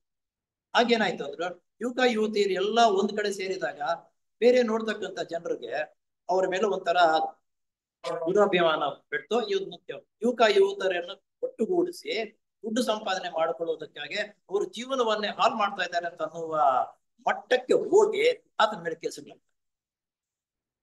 ಬಹಳ ಕಷ್ಟ ಪಡ್ತಾನೆ. ಆದ್ರೆ ಆತನ ಉದ್ದೇಶ ಏನು, ಒಳ್ಳೆ ವ್ಯವಸ್ಥೆ ರೀತಿಯಲ್ಲಿ ಮಾಡಬೇಕು, ಯುವಕರಿಗೆ ಅದೇ ತರಬೇತಿಯನ್ನು ಕೊಟ್ಟು ಬೋಧನೆಯನ್ನು ಕೊಡ್ತಾ ಇತ್ತು. ಅನೇಕ ಸೊಸೈಟಿಗಳನ್ನು ಸ್ಥಾಪನೆ ಮಾಡಿದ್ರು. ಅನೇಕ ಜನರಿಗೆ ಯೋಗಾಭ್ಯಾಸವನ್ನು ಮಾಡ್ತಕ್ಕಂಥದ್ದು, ಭಾಷಣಗಳನ್ನು ಮಾಡ್ತಕ್ಕಂಥದ್ದು, ಯಾವ ರೀತಿ ಹೇಳ್ಬೇಕು ಅಂತಕ್ಕಂಥದ್ದು, ಅದರ ಜೊತೆಗೆ ಅನೇಕ ಗ್ರಂಥಗಳನ್ನು ಸಮೇತ ಅವರೇ ಬರೆದಿದ್ದಾರೆ. ಗ್ರಂಥಗಳು ನಮ್ಮ ತರಹ ಬೇರೆಯವರಾದ ಮತ್ತೊಂದು ರೀತಿಯಲ್ಲ, ದಿವ್ಯ ದೃಷ್ಟಿಯಿಂದ ನೋಡಿ ಅಲ್ಲಿ ಪ್ರತ್ಯಕ್ಷವಾಗಿ ತನ್ನ ಕಣ್ಣಿಗೆ ನೋಡಿರ್ತಕ್ಕಂಥ ವಿಷಯಗಳನ್ನು ಬರೀತಾ ಇದ್ರು. ಈ ರೀತಿ ಇಷ್ಟು ಸೊಸೈಟಿಗಾಗಿ ಅಭಿವೃದ್ಧಿ ಪಡಿಸಬೇಕನ್ನೋ ಉದ್ದೇಶದಿಂದ ಇವರು ಕೆಲಸ ಮಾಡ್ತಾ ಇದ್ರು. ಇವನ್ನೆಲ್ಲ ನಾನೇ ಮಾಡಿದವನು ಎಂದು ತಿಳಿದಿದ್ದ. ಇಲ್ಲಿ ಟರ್ನಿಂಗ್ ಪಾಯಿಂಟ್ ಬಂತ. ಇಷ್ಟು ಕೆಲಸಗಳೆಲ್ಲ ನಾನೇ ಮಾಡ್ತಾ ಇದ್ದೀನಿ ಅಂತಕ್ಕಂಥ ಉದ್ದೇಶ ಆತನಲ್ಲಿ ಹೆಮ್ಮೆ ಇತ್ತು. ತರ ಜಂಬ ನಾನೇ ಮಾಡಿರೋದು, ನನಗಿಂತ ಯಾರು ಮಾಡ್ತಾ ಇದ್ದಾರೆ. ನಮ್ಮಲ್ಲಿ ಜಂಬ ಅನ್ನೋದು ಎಲ್ಲರ ಕಡೆ ತುಳುಕಾಡ್ತಾ ಇದೆ. ಅದು ಯಾಕೆ ಬಂತು, ಆ ಜಂಬವನ್ನು ಹೇಗೆ ಬಿಡಿಸ್ಕೋಬೇಕು ಅಂತಕ್ಕಂಥದ್ದು ಇಂಥ ಗ್ರಂಥಗಳನ್ನು ಓದಬೇಕು, ಜನರ ಸಂಪರ್ಕದಲ್ಲಿದ್ದಾಗ ಬರುತ್ತೆ. ಆಗ ಅದರ ಹೊಸ ಹೊಳಪಿನ ಪ್ರಕಾರ ಅಲ್ಲಿ ನೋಡಿದಾಗ ಹೊಸ ರೀತಿಯಲ್ಲಿ ಹೊಳಪು. ನಾವು ಯಾವ್ದಾದ್ರು ಉತ್ತಮವಾಗಿರ್ತಕ್ಕಂಥ ಶಿಸ್ತು ನಿಯಮಬದ್ಧವಾಗಿರ್ತಕ್ಕಂಥ ಕಾರ್ಯಕ್ರಮಕ್ಕೆ ಹೋದ್ರೆ ನೀನು ಎಷ್ಟೇ ಗಲಾಟೆ ಮಾಡಬೇಕು, ಅವ್ಯವಸ್ಥೆಯಲ್ಲಿ ಇದ್ರೂ ಸಮೇತ ಆ ವಾತಾವರಣ ಹೋದ ತಕ್ಷಣ ನೀನು ಆ ವಾತಾವರಣ ಬಂದ್ಬಿಡ್ತೀವಿ. ಗಲಾಟೆ ಮಾಡೋದಕ್ಕಾಗಲಿ ಮತ್ತೊಂದಕ್ಕೆ ಮನಸ್ಸು ಬರಲ್ಲ, ಹಂಗೆ ಇರ್ತಾರೆ. ಆ ರೀತಿ ಆ ವಾತಾವರಣ ನೋಡಿದಾಗ ಆತನಿಗೆ ಒಂಥರ ಪುಲಕಿತವಾಗುತ್ತೆ. ಆಗ ಆತನ ಜ್ಞಾನದ ಇವತ್ತು ಏನಾಯ್ತಪ್ಪ ಅಂದ್ರೆ, ಮೇಲ್ಕಂಡ ಒಳ್ಳೆಯ ಕೆಲಸಗಳವನ್ನೆಲ್ಲ ಪರಮಾತ್ಮನು ನನ್ನ ಮೂಲಕ ಮಾಡಿಸಿದನೋ. ಮೀಡಿಯೇಟರ್ ನಾನು ಅಷ್ಟೇ, ನನ್ನಿಂದ ಏನು ಇಲ್ಲ. ಆ ಪರಮಾತ್ಮನು ನನ್ನ ಮುಖಾಂತರ ಈ ಒಳ್ಳೆಯ ಕೆಲಸಗಳೆಲ್ಲವನ್ನು ಮಾಡಿಸಿದ. ನಮ್ಮ ಭಗವದ್ಗೀತೆಯಲ್ಲಿ ಬರುತ್ತೆ, ಜೂಜಾಡ್ತಕ್ಕಂಥ ಜೂಜಾಟನಲ್ಲೂ ನಾನೇ ಇರುವುದು ಅಂತ. ಆದ್ರೆ ನಿನಗೆ ತಿಳುವಳಿಕೆ ಬಂದಾಗ ತಿಳುವಳಿಕೆಯನ್ನು ಕೊಡ್ತಾರೆ. ನೀನು ಜೂಜಾದರೂ ಆಡು, ಉತ್ತಮ ರೀತಿಯಲ್ಲಿ ಬೋಧನಾದರೂ ಮಾಡು, ಅದು ನಿನಗೆ ಬಿಟ್ಟಿತ್ತು. ಎಲ್ಲಾದ್ರಲ್ಲೂ ಎಲ್ಲಾ ಕಡೆ ನಾನೇ ಇದ್ದೀನಿ ಅಂತ ಅನ್ನೋದು ಭಗವದ್ಗೀತೆಯಲ್ಲಿ ಸ್ಪಷ್ಟವಾಗಿ ಹೇಳುತ್ತೆ. ಆತನಿಂದ ಪ್ರತ್ಯೇಕವಾಗಿ ಬರೀ ವ್ಯಕ್ತಿಯಾದ ನಾನು ಮಾಡಿದ್ದಲ್ಲ. ನೋಡು, ಭಗವಂತ ಚೈತನ್ಯದಿಂದ ಪ್ರತ್ಯೇಕವಾಗಿಬಿಟ್ಟು ನಾನೇ ಇದನ್ನೆಲ್ಲ ಮಾಡಿದ್ದು ಅಲ್ಲ. ಇದುವರೆಗೂ ನಾನೇ ಮಾಡಿದ್ದು, ನನ್ನಿಂದನೇ ಇದೆಲ್ಲ ಆಯ್ತು ಅಂತ ಅನ್ನುವ ಅಹಂಕಾರ ಇತ್ತು. ಆಗ ಆತನಿಗೆ ಒಂಥರ ಜ್ಞಾನೋದಯವಾದಂಗಾಯ್ತು. ಇವೆಲ್ಲ ಕೆಲಸಗಳಾಗಿದ್ದು ಆ ಪರಮಾತ್ಮನ ನನ್ನೊಳಗೆ ಸೇರಿಕೊಂಡು ನನ್ನ ಮುಖಾಂತರ ಕೆಲಸಗಳು ಮಾಡಿಸಿ. ಯಾವ್ದಾದ್ರು ಒಂದು ಕೂನಿನೋ ಅಥವಾ ಒಂದು ಕಳ್ತನ ಮಾಡಬೇಕಾದ್ರೆ ಹಿಂದ್ಗಡೆ ಒಬ್ಬನಿರ್ತಾನೆ. ಈ ರೀತಿ ಹೋಗು, ಈ ರೀತಿ ಮಾಡು, ಈ ರೀತಿ ಮಾಡಿಬಿಡು, ನಮ್ಗೆ ಇಷ್ಟು ಕೊಡ್ತೀನಿ ಅಂತಕ್ಕಂಥ ಅವ್ನು ಗೊತ್ತಾಗಲ್ಲ. ಅವನು ಮುಖಾಂತರ ಅವನು ಮಾಡ. ನಾವು ಯಾಕಂದ್ರೆ ನಮಗೆ ಅರ್ಥವಾಗಲಿ ಅಂತ ನಾವು ಉದಾಹರಣೆ ಕೊಡ್ತೀವಿ. ಹಾಗೆ ಒಳ್ಳೆಯ ಕೆಲಸಗಳು ಮಾಡಬೇಕಾದ್ರೂ ದೈವ ಯೋಜನೆಯ ಮುಖಾಂತರ ನಮ್ಮೊಂದಿಗೆ ಆ ಗುಣಗಳನ್ನು ಬೆಳೆಸಿ ಆ ಕೆಲಸವನ್ನು ಮಾಡಿಸೋದಕ್ಕೆ ಸಾಮರ್ಥ್ಯವನ್ನು ಕೊಡ್ತಾನೆ. ಆತನ ಸಾಮರ್ಥ್ಯ ಶಕ್ತಿಯಿಂದಲೂ ನನಗೆ ಕೆಲಸ ಮಾಡ್ತಾನೆ ಎಂಬ ಸಾರಭೂತವಾದ ಜ್ಞಾನವು ಉದಯವಾಯಿತು. ಆವಾಗ ಜ್ಞಾನೋದಯವಾಯಿತು. ಇದು ನಾನು ಮಾಡ್ತಿರ್ತಕ್ಕಂಥ ಅಹಂಭಾವ ಇಲ್ಲ, ಆ ಭಗವಂತನ ಪ್ರೇರಣೆಯಿಂದ ನನ್ನಲ್ಲಿ ಸೇರಿಕೊಂಡು ಇಂತಹ ಕೆಲಸಗಳನ್ನು ನಾನು ಮಾಡಿದೆ ಎಂದು ಹೇಳುತ್ತಾರೆ. ಆದುದರಿಂದ ಬುದ್ಧಿಗೆ ಅತೀತವಾದ ಆತ್ಮ, ಬುದ್ಧಿ ಅತೀತವಾಗಿರತಕ್ಕಂಥದ್ದು ಆತ್ಮ. ತತ್ವವೆಂದೇ ಕರೆಯುವುದೇ ಉಚಿತ. ಆತ್ಮ ತತ್ವವೆಂದರೆ ಅಹಂಕಾರ. ಆತ್ಮ ತತ್ವವನ್ನು ಅಹಂಕಾರ ತತ್ವವೆಂದು ಕರೆಯುವುದೇ ಉಚಿತ. ಈ ಆತ್ಮ ಅಂತಕ್ಕಂಥದ್ದು ಪ್ರತಿಯೊಬ್ಬರಲ್ಲೂ ಸವಾರಿ ಮಾಡ್ತಕ್ಕಂಥದ್ದು. ಇದು ಆ ತತ್ವದೊಂದಿಗೆ ಸೇರಿಕೊಂಡು ಅಹಂಕಾರ ತತ್ವವೆಂದು ಕರೆಯುವುದೇ ಉಚಿತವಾದದ್ದು. ಏಕೆಂದರೆ ನಿಜವಾದ ಆತ್ಮ ಸ್ವರೂಪವು ಕೈವಲ್ಯ. ನಿಜವಾದ ಆತ್ಮ ಸ್ವರೂಪ ಇರತಕ್ಕಂಥದ್ದು ಕೈವಲ್ಯ. ಕೈವಲ್ಯ ಅಂತಂದ್ರೆ ಏನು? ಕೈವಲ್ಯ ಅಂತಂದ್ರೆ ಆದಿಲೋಕ. ಈ ಆತ್ಮ ಸ್ವರೂಪ ಅಂತಕ್ಕಂಥದ್ದು ಕೈವಲ್ಯ. ಆತ್ಮ ಅಲ್ಲಿರ್ತಕ್ಕಂಥದ್ದು ಆದಿಲೋಕದಲ್ಲಿ ಇರ್ತಕ್ಕಂಥದ್ದು, ಅದರ ನೆಲೆಸಿದೆ. ಪ್ರತಿಯೊಬ್ಬ ಜೀವಾತ್ಮನು ಪರಶಿವ ತತ್ವದ ಒಂದು ಕಿಡಿ. ಪ್ರತಿಯೊಬ್ಬ ಜೀವಾತ್ಮನು ಆ ಪರಶಿವನ ಒಂದು ಕಿಡಿ. ಹಾಗೆ ಬೀಜವು, ಒಂದು ದೊಡ್ಡ ಮರದ ಬೀಜವು ಒಂದು ಕಿಡಿ. ಮರದಲ್ಲಿರ್ತಕ್ಕಂಥ ಸಾಮರ್ಥ್ಯವು ಆ ಬೀಜದಲ್ಲಿ ಹೆಂಗಿರುತ್ತೋ ಹಾಗೆ ಪರಮಾತ್ಮನಿಂದ ಬಂದಿರತಕ್ಕಂಥ ಕಿಡಿ ಒಬ್ಬ ಜೀವಾತ್ಮನು, ಪ್ರತಿಯೊಬ್ಬ ಜೀವಿಯು. ತತ್ವರೂಪವೇ ಚಿತ್ತು, ಸ್ವರೂಪವಾದ ವಿಷ್ಣು. ಚಿತ್ತು ಅಂತಕ್ಕಂಥದ್ದು ವಿಷ್ಣು ಸ್ವರೂಪ. ಆದಿ ಅನುಪಾದಕದಲ್ಲೇ ವಿಷ್ಣು ಇರ್ತಕ್ಕಂಥದ್ದು. ತತ್ವದ ಲಕ್ಷಣವು ಆದಿ ಅನುಪಾದಕ ಈಶ್ವರ ಮತ್ತು ವಿಷ್ಣುವಿನ ತತ್ವ. ಅದು ವೈಕುಂಠ ಅಂತ ಅನ್ನೋದು ಒಂದೇ, ಅನುಪಾದಕ ಲೋಕ ಅಂತಕ್ಕಂಥದ್ದು ಒಂದೇ. ಈ ಅನುಪಾದಕ ಲೋಕದಲ್ಲಿ ವಿಷ್ಣುವು ಚೈತನ್ಯವಿದೆ. ವಿಷ್ಣು ಅಂತಂದ್ರೆ ನಾವು ತಕ್ಷಣ ಅನ್ಕೊಳ್ದು ಗದಾ ಚಕ್ರಾದಿಗಳನ್ನು ಇಟ್ಟುಕೊಂಡು ಇರತಕ್ಕಂಥದ್ದು ನಮ್ಮ ಭಾವನೆಗೆ ಸುಮ್ಮನೆ ತೋರಿಸಿರೋದು. ಆ ಶಕ್ತಿ ಸಾಮರ್ಥ್ಯ ಇರ್ತಕ್ಕಂಥದ್ದು, ಆ ಶಕ್ತಿ ಗುಣಗಳು ಇರ್ತಕ್ಕಂಥದ್ದು ಅನುಪಾದಕ ಲೋಕ ಅಂತಂದ್ರೆ ವಿಷ್ಣು ವಾಸ ಮಾಡ್ತಕ್ಕಂಥದ್ದು. ವಿಷ್ಣು ವಾಸ ಮಾಡ್ತಕ್ಕಂಥದ್ದು ಆ ಶಕ್ತಿ ಅಂತಂದ್ರೆ ಬುದ್ಧಿವಂತಿಕೆ, ವಿಷಯ ತಿಳ್ಕೊಂಡಿರ್ತಕ್ಕಂಥದ್ದು ಬೇರೆಯವರಿಗೆ ತಿಳಿಸುವುದಕ್ಕೆ ಆ ಗುಣಗಳಿಗೆ ವಿಷ್ಣು ಅನ್ನೋದಾದ್ರು ಹೆಸರು ಅದಷ್ಟೇ. ನಾವು ವಿಷ್ಣು ಅಂದ ತಕ್ಷಣ ಒಂದು ರೀತಿ ಚಕ್ರ ಇಟ್ಕೊಂಡು ಗದಾ ಇಟ್ಕೊಂಡು ವಿಷ್ಣು ಪಕ್ಕದಲ್ಲಿ ಇರ್ತಕ್ಕಂಥ ಲಕ್ಷ್ಮಿನ ವಿಷ್ಣು ಇರ್ತಕ್ಕಂಥದ್ದು ಇದನ್ನ ಕಲ್ಪನೆ ಮಾಡಿ. ಆ ಗುಣಗಳು ಸರಸ್ವತಿ ಆ ವಿದ್ಯೆಯನ್ನ ಸರಾಗವಾಗಿ ಹರಿದು ಬರುವುದಕ್ಕೆ ಲಕ್ಷ್ಮಿ ಅಂತಂದ್ರೆ ನಾವು ವಾಯಿಸಿದ ದುಡ್ಡು ಅಂದ್ಕೊಳ್ತೀವಿ. ಯಾವುದೇ ಆಗಲಿ ಆ ಪಾರ್ವತಿ ಅಂತಕ್ಕಂಥದ್ದು ಅದಕ್ಕೆ ವಿಷ್ಣುಗೆ ಈ ರೀತಿ ಇರ್ತಕ್ಕಂಥದ್ದು, ಈ ರೀತಿ ಅದರಲ್ಲಿರ್ತಕ್ಕಂಥ ಚೈತನ್ಯ ಹರಿದು ಬರುತ್ತೆ ನೋಡೋ, ಅದಕ್ಕೆ ಪಾರ್ವತಿ. ಆ ಚೈತನ್ಯ ಹರಿದು ಬರುವುದಕ್ಕೆ ಪಾರ್ವತಿ. ಯಾರೋ ಈಶ್ವರನಿಂದ, ಶಿವನಿಂದ ಆ ಶಕ್ತಿ ಹರಿದು ಬರುವುದಕ್ಕೆ ಲಕ್ಷ್ಮಿ. ನಮ್ಮ ಕಲ್ಪನೆ ಬೇರೆ. ಯಾಕಂದ್ರೆ ನಮಗೆ ಆ ಬುದ್ಧಿಮಟ್ಟ ಇರ್ಲಿಲ್ಲ. ನಮ್ಮ ಬುದ್ಧಿಮಟ್ಟಕ್ಕೆ ಅರ್ಥವಾಗುವ ರೀತಿಯಲ್ಲಿ ಆ ಜನರು ಅದು ವೈಕುಂಠ ಲೋಕದಲ್ಲಿ ನೆಲೆಸಿದೆ. ಚಿತ್ತು, ವಿಷ್ಣುವು, ಬುದ್ಧಿ ಇವೆಲ್ಲವೂ ವೈಕುಂಠ ಲೋಕದಲ್ಲೇ ಬೆಳವಣಿಗೆ ಆಗಬೇಕಾದ್ರೆ ಆಕಾಶ ಮತ್ತು ವಾಯುತತ್ವಗಳಲ್ಲಿ ಅಭಿವ್ಯಕ್ತವಾದ ಆಕಾಶ ಮತ್ತು ವಾಯುತತ್ವದಲ್ಲಿ ಅಭಿವ್ಯಕ್ತವಾದ ಆತ್ಮ ಮತ್ತು ಬುದ್ಧಿ. ಆಕಾಶ ತತ್ವದಲ್ಲೇ ಆತ್ಮ ಬುದ್ಧಿ ಬೆಳವಣಿಗೆಯಾಗುತ್ತದೆ. ತತ್ವಗಳು ಬ್ರಹ್ಮನ ಮನಸ್ಸಿನಲ್ಲಿ ಪ್ರತಿಬಿಂಬವಾಗುವುದು. ಬ್ರಹ್ಮ ವಾಸ ಮಾಡ್ತಕ್ಕಂಥದ್ದು ಆದಿಲೋಕ, ಅನುಪಾದಕ ಲೋಕ, ಮತ್ತೆ ಆದಿ ಅನುಪಾದಕ ಆತ್ಮಲೋಕ. ಇದು ಬ್ರಹ್ಮನು ವಾಸ ಮಾಡ್ತಕ್ಕಂಥದ್ದು. ಅಂದ್ರೆ ಬ್ರಹ್ಮ ಅಂದ ತಕ್ಷಣ ನಾವು 3 ತಲೆಗಳಿರ್ತಕ್ಕಂಥವರು ಆತನಲ್ಲ. ಆ ಸೃಷ್ಟಿ ಮಾಡತಕ್ಕಂಥ ಶಕ್ತಿ ಸಾಮರ್ಥ್ಯ ಯಾವ್ದಪ್ಪ ಅಂತಂದ್ರೆ ಅಲೋಕದಲ್ಲಿ ಆಕಾಶ ಮತ್ತು ವಾಯು ತತ್ವಗಳಲ್ಲಿ ಅಭಿವ್ಯಕ್ತವಾದ ಆಕಾಶ ಮತ್ತು ವಾಯು ತತ್ವಗಳಲ್ಲಿ ಅಭಿವ್ಯಕ್ತವಾದ ಆತ್ಮ ಮತ್ತು ಬುದ್ಧಿ. ಇವೆರಡು ಆತ್ಮನು ಬುದ್ಧಿ ಅಲ್ಲಿ ಪ್ರಾರಂಭವಾಗಿ ಬೆಳವಣಿಗೆ, ಅಲ್ಲಿಂದ ಬಂದು ಬೆಳವಣಿಗೆ ಆಗುವುದಕ್ಕೆ ಸಾರ್ಥಕವಾಗುತ್ತದೆ. ತತ್ವಗಳು ಬ್ರಹ್ಮನ ಮನಸ್ಸಿನಲ್ಲಿ ಪ್ರತಿಬಿಂಬಿತವಾಗ ಇದ್ದವು. ಈ ತತ್ವ ಇದೆಯಲ್ಲ, ಯಾವ್ದು ಆತ್ಮ ಮತ್ತು ಬುದ್ಧಿನ ತತ್ವಗಳು ಬ್ರಹ್ಮನ ತತ್ವ, ಬ್ರಹ್ಮನ ಮನಸ್ಸಿನಿಂದ ಅವು ಈಚೆಗೆ ಬಂದವು. ನೋಡಿ ಎಷ್ಟು ಸಣ್ಣದು 19ನೇ ಶ್ಲೋಕ ಇದು. ಇದರಲ್ಲಿ ಅಷ್ಟೊಂದು ವಿವರವಾಗಿ ಬರ್ತಾ ಇದೆ.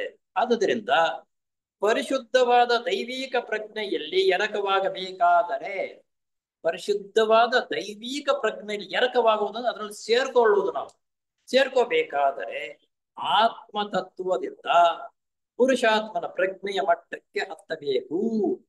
ಆತ್ಮದಿಂದ ಪುರುಷಾತ್ಮನ ಮಟ್ಟಕ್ಕೆ ನಾವು ಹೋಗಬೇಕು. ನಾವು ಆ ಬೆಳವಣಿಗೆ ಆದರೆ ಆತ್ಮದಿಂದ ಪುರುಷಾತ್ಮನ ಮಟ್ಟಕ್ಕೆ ಹೋಗ್ತೀವಿ. ಆತ್ಮ ತತ್ವವು ಕೂಡ ಚಿತ್ತಿನ ಅನಂತ ಉನ್ನತ ಅಂತಸ್ತಾದರೂ ಚಿತ್ತವೇ ಹೌದು. ಚಿತ್ತ ಅಂತಂದ್ರೆ ವಿಷ್ಣು. ಇದು ನಮ್ಮ ಮನಸ್ಸಿನಲ್ಲಿ ಇಟ್ಕೋಬೇಕು. ವಿಷ್ಣುವು ಚಿತ್ತನಲ್ಲಂತಂದ್ರೆ ಜ್ಞಾನವು ನಮಗೆ ಬೆಳವಣಿಗೆ ಆದರೆ ಆ ತತ್ವಗಳನ್ನು ಅರ್ಥ ಮಾಡಿಕೊಂಡು ನಮ್ಮ ಸ್ಥೂಲದಿಂದ ಆತ್ಮಲೋಕಕ್ಕೆ ಹೋಗ್ತೀವಿ. ಯಾವಾಗ ಹೋಗ್ತೀವಿ? ಆ ವಿಷ್ಣುವಿನ ಚೈತನ್ಯ ನಮ್ಮಲ್ಲಿ ಬಂದು ಆ ಗುಣಗಳನ್ನು ಬೆಳೆಸ್ಕೋಬೇಕಂದ್ರೆ ಆ ವಿದ್ಯೆನ ಹೋಗ್ಬೇಕು. ಆ ವಿದ್ಯೆ ಬಂದಾಗ ಆ ಮಟ್ಟಕ್ಕೆ ನಾವು ಹೋಗ್ತೀವಿ ಅಂತಕ್ಕಂಥದ್ದು ಇದು. ಯೋಗ ಚಿತ್ತವೃತ್ತಿ ನಿರೋಧ ಎಂಬ ಸೂತ್ರದ ಪ್ರಕಾರ ಚಿತ್ತ ಎಂದರೆ ಬ್ರಹ್ಮನ ಮನಸ್ಸಿನಲ್ಲಿ ಪ್ರತಿಬಿಂಬಿಸುವ ಅಹಂಕಾರ.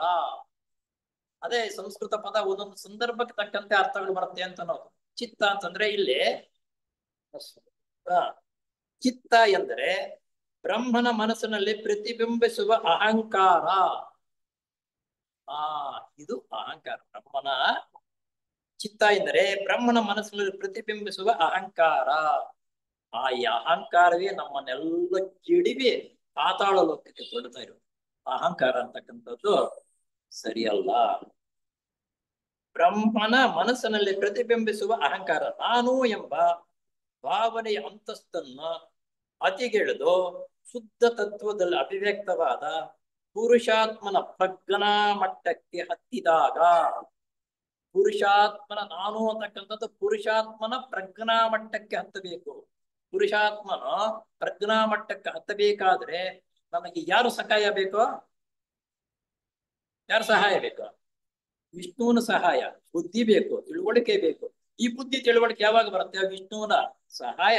ಆದಿಲೋಕ ಅನುಪಾದಕ ಲೋಕದಲ್ಲಿ ಆ ಗುರುಗಳು, ಆ ಮೆಟೀರಿಯಲ್ಸ್ ವಿಶೇಷವಾಗಿದೆ. ಅವನ್ನು ಬೆಳೆಸಿಕೊಂಡಾಗ ಒಳ್ಳೇದ್ಯಾವುದು, ಕೆಟ್ಟದ್ಯಾವುದು, ಯಾವುದು ಮಾಡಬೇಕು, ಯಾವುದು ಮಾಡಬಾರದು, ಯಾರಿಗೂ ಸಹಾಯ ಮಾಡಬೇಕು ಅಂತಕ್ಕಂಥ ಪರಿಜ್ಞಾನವು ನಮಗೆ ಬೆಳವಣಿಗೆ ಆದಾಗ ನಾವು ಮೇಲಿನ ಮಟ್ಟಕ್ಕೆ ಅಹಂಕಾರ ಬರ್ತಕ್ಕಂಥದ್ದು ಯಾವಾಗ? ಎಲ್ಲಿ? ಬ್ರಹ್ಮನೇ. ಆ ಸೃಷ್ಟಿ ನಾನೇ. ಬ್ರಹ್ಮ ಏನ್ ಮಾಡೋದು? ಸೃಷ್ಟಿ ಮಾಡ್ತಕ್ಕಂಥವ್ರು. ನಮ್ಮಲ್ಲಿ ಯಾವ ಅಹಂಕಾರ? ಆ ಬ್ರಹ್ಮನ ಸೃಷ್ಟಿ ಮಾಡ್ತಕ್ಕಿಲ್ಲ. ನಾನು ಇದನ್ನ ಕಟ್ಟಿಸಿದೆ, ನಾನು ಇದನ್ನ ಮಾಡ್ತಾ ಇದ್ದೀನಿ, ಅವ್ರೇನ್ ಮಾಡ್ತಕ್ಕಂಥದ್ದು ನಾನೇನ್ ನಾನ್ ಮಾಡಿಸ್ತಾ ಇದ್ದೀನಿ. ಸೃಷ್ಟಿ ಮಾಡಿದ ಆತ್ಮ ಅಹಂಕಾರ ಬಂತು. ಇಲ್ಲಿ ನಾವೇ ಸೃಷ್ಟಿ ಮಾಡುವುದರಿಂದ ಅಹಂಕಾರಕ್ಕೆ ನಾವು ಬಿಡ್ತಾ ಇದ್ದೀವಿ.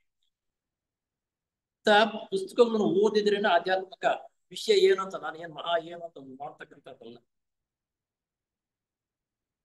ಮಟ್ಟಕ್ಕೆ ಹತ್ತಿದಾಗ ಯೋಗಕ್ಕೆ ಸಂಬಂಧಪಟ್ಟ ಚಿತ್ತವೃತ್ತಿ ನಿರೋಧವು ಪೂರ್ತಿಯಾಗುತ್ತದೆ. ಚಿತ್ತವೃತ್ತಿ ನಿರೋಧ ಪೂರ್ತಿಯಾಗಬೇಕಾದರೆ ಜ್ಞಾನ ಅಂತಕ್ಕಂಥದ್ದು ವಿಷ್ಣುವಿನ ಚೈತನ್ಯ ಸಾಮರ್ಥ್ಯವು ನಮ್ಮಲ್ಲಿಗೆ ಬಂದು ಅದನ್ನು ಬೆಳವಣಿಗೆ ಮಾಡಿಕೊಂಡಾಗ ಪೂರ್ತಿಯ ವಿದ್ಯಾವಂತನು, ತಿಳುವಳಿಕೆ ಇರ್ತಕ್ಕಂಥವನು ಸಮರಸದಿಂದ ವ್ಯವಸ್ಥೆ ರೀತಿಯಲ್ಲಿ ಜೀವನ ನಡೆಸ್ತಾನೆ. ಅಹಂಕಾರ ಇರ್ತಕ್ಕಂಥವ್ನು ನಾನೇ ನೋಡು, ನಾನು ಮಾಡ್ತಾ ಇರುವುದು ನನ್ನದೇ ಅಂತಕ್ಕಂಥದ್ದು ಈ ಅಹಂಕಾರ ಭಾವನೆ ಯಾರಲ್ಲಿ ಆ ವಿಷ್ಣು ಇವು ಬ್ರಹ್ಮ ಬ್ರಹ್ಮನ ಸ್ವಭಾವವು ಯಾವನಲ್ಲಿ ಹೆಚ್ಚಾಗಿರುತ್ತೋ ಅವನಲ್ಲಿ ಈ ಅಹಂಕಾರವು ಬೆಳೆಯುತ್ತೆ. ಸೃಷ್ಟಿ ಮಾಡೋದು ಬ್ರಹ್ಮನಲ್ವಾ, ನಾನೇ ಮಾಡ್ತಾ ಇರುವುದು ಅನ್ನೋದು ಈ ಅಹಂಕಾರ ಬರಬೇಕಾದ್ರೆ ಆ ಗುಣಗಳು ಅವನಲ್ಲಿ ಇರಬೇಕು. ಒಂದನೇ ಸಮಾಧಿ ಪಾದದ 17ನೇ ಸೂತ್ರದಲ್ಲಿ ವಿವರಿಸಿರುವಂತೆ ಸಂಪ್ರಜ್ಞಾತ ಸಮಾಧಿಯ 4 ಅಂತಸ್ತುಗಳಿಗೆ ಸಂಬಂಧಪಟ್ಟ ಪ್ರಜ್ಞೆಯು ಮೇಲ್ಕಂಡ ಮಟ್ಟದಲ್ಲಿ ನಮೂದಿಸಿರುವಂತೆ 4 ದೇಹಗಳ ಮೂಲಕ ಅಭಿವ್ಯಕ್ತವಾಗುತ್ತದೆ. ಇದರ ಪ್ರಕಾರ ಗುಣಗಳು ಕೆಲಸ ಮಾಡುವ ವಿಶೇಷ ಅಂತಸ್ತಿನ ಮೂಲಕ ವಿತರ್ಕ ಎಂದರೆ ವಿಂಗಡಿಸುವ ವಿಚಾರ ಮನೋದೇಹದ ಪ್ರಜ್ಞೆಯ ಕೆಲಸ ಮಾಡಬಲ್ಲದು. ಇಲ್ಲಿ 4 ವ್ಯವಸ್ಥೆ ರೀತಿಯಲ್ಲೇ ಒಂದರಿಂದ ಒಂದು ಹೆಂಗ್ ಬರುತ್ತೆ, ಅದನ್ನ ಯಾವ ರೀತಿ ನಾವು ವಿಕಾಸ ಪಡಿಸ್ಕೋಬೇಕೋ, ಅದಕ್ಕೆ ಅಡ್ಡಿ ಆತಂಕಗಳು ಬಂದ್ರೆ ನಾವು ಯಾವ ರೀತಿ ನಂತರ ಕೆಳಮಟ್ಟಕ್ಕೆ ಬರ್ತೀವಿ. ಯಾವಾಗ ಕೆಳಮಟ್ಟಕ್ಕೆ ಬರ್ತೀವಿ ಅಂತಂದ್ರೆ ನಂತರ ಹುಟ್ಟಬೇಕಾಗಿ ಬರುತ್ತೆ. ಯಾರಿಗೆ ದ್ವೇಷ ಅಸೂಯೆ ಮತ್ಸರ ಮಾಡ್ಕೊಂಡಿರ್ತೀವೋ ಅವರ ಸಂಪರ್ಕದಲ್ಲಿ ನಂತರ ಹುಟ್ಟಬೇಕು, ನಂತರ ಗಳಿಸ್ಬೇಕು. ನಂತರ ಮುಂದಿನ ಜೀವನದಲ್ಲಿ ತಿಳುವಳಿಕೆ ಬಂದರೆ ಅದನ್ನ ಸಮನ್ವಯ ಮಾಡಿಕೊಂಡು ಮುಂದುವರಿಬಹುದು. ಅಲ್ಲ ಅದನ್ನೇ ಮಾಡಿಕೊಂಡಾಗ ಅದೇ ಜೀವನ. ಅದಕ್ಕೆ ನಾವು ಹುಟ್ಟು ಸಾವು ಅಂತ ಬರ್ತಾ ಇರುವುದಕ್ಕೆ ಮೂಲ ಕಾರಣ ಇದು. ಆದ್ದರಿಂದ ಈ ತಿಳುವಳಿಕೆಯನ್ನು ಪಡ್ಕೊಂಡ ಮೇಲೆ ನಮ್ಮ ಮುಂದಿನ ಜನ್ಮಕ್ಕೆ ಉತ್ತಮ ರೀತಿಯಲ್ಲೇ ಸಂಪರ್ಕಗಳು ಬರುವ ರೀತಿಯಲ್ಲಿ ನಮ್ಮ ಜೀವನ ನಡತೆಯನ್ನು ಇವಾಗ ನಡ್ಕೊಂಡಿದ್ದರೆ ಮುಂದೆ ಉತ್ತಮವಾಗಿರ್ತಕ್ಕಂಥ ಸಮಾಜ, ತಂದೆ ತಾಯಿ, ನಮ್ಮ ಫ್ರೆಂಡ್ಸ್ ಸರ್ಕಲ್ನ ಅಂತ ಸಂದರ್ಭ, ಅಂತ ವಿಷಯ, ಅಂತ ಕಾಲದಲ್ಲಿ ನಾವು ಹುಟ್ಟುವುದಕ್ಕಾಗಿ ನಮಗೆ ಕರ್ಮ ದೇವತೆಗಳು ನಮಗೆ ಸಹಾಯ ಮಾಡ್ತಾರೆ. ಯಾವ ರೀತಿ ಈ 4ಕ್ಕೂ ಸಹಾಯವಾಗುತ್ತೆ, ಯಾವ ರೀತಿ ನಾವು ಬೆಳೆಸ್ಕೋಬೇಕು ಅಂತಕ್ಕಂಥದ್ದು ಮುಂದಿನ ತರಗತಿಯಲ್ಲಿ ತಿಳ್ಕೊಂಡು ಓಂಕಾರ ಮಾಡಿ ಪ್ರಾರಂಭ. ಓ